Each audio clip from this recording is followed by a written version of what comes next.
Today I'm going to talk about how individuals and small businesses get the short end of the stick while DC continues to help out big corporations.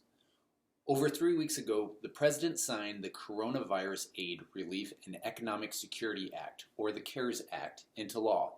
This is the third aid package from Congress that was meant to lift up individuals and businesses during this unprecedented time in America. In reality, it was the latest windfall for big corporations and created massive hurdles and red tape for regular Americans.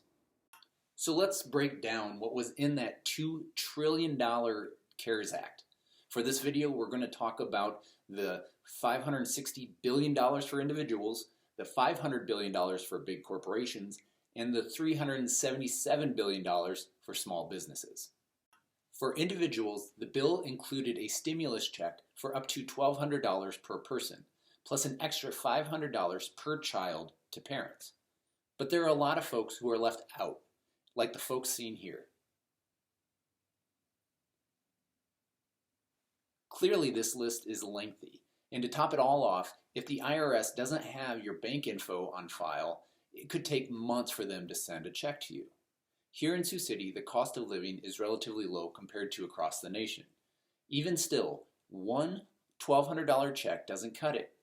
That lasts an average working class family 1 week. Even before this pandemic, 78% of Americans already lived paycheck to paycheck. And if you've lost your job, or God forbid that you or your family member has gotten sick and needs medical treatment, $1,200 is just a Band-Aid for a bullet wound. For corporations, Congress set aside $500 billion, and that bill that passed had some oversight protections. However, in his signing statement, the president removed key oversight protections, including mandatory reporting to Congress about where the money goes. For this much of taxpayer dollars, every American has the right to know where that money goes. Big corporations walk away with little oversight, no red tape, and no hurdles to their money. For small business, Congress set aside $349 billion for a first-come, first-served paycheck protection program, often referred to as PPP. Businesses could apply for up to 250% of their monthly payroll. If your monthly payroll was $100,000, you could apply for a $250,000 loan. The loans were forgiven if 75% of that money is used to pay employees. In talking to a lot of small business owners, it's been a mess. The Treasury Department was slow to get guidance out there, and as a result, many banks were slow to get their portals open. Folks reported technical glitches, sites reaching capacity, and little feedback and little instruction. At the end of last week, the program was already out of money, and it's been reported that big banks favored their wealthiest clients. Recently, it came out that Shake Shack is actually returning their $10 million loan they received.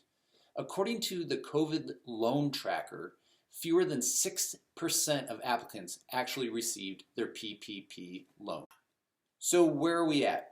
Millions of Americans still need help, and DC needs to stop focusing on scoring political points and actually serve the American people. We need to help folks who are struggling, not those who are looking at this pandemic as an opportunity to cash in. We need to prioritize real small businesses, our hospitals, frontline workers, and additional testing across the country. As of this morning, House, Senate, and White House officials have yet to reach an agreement on this matter.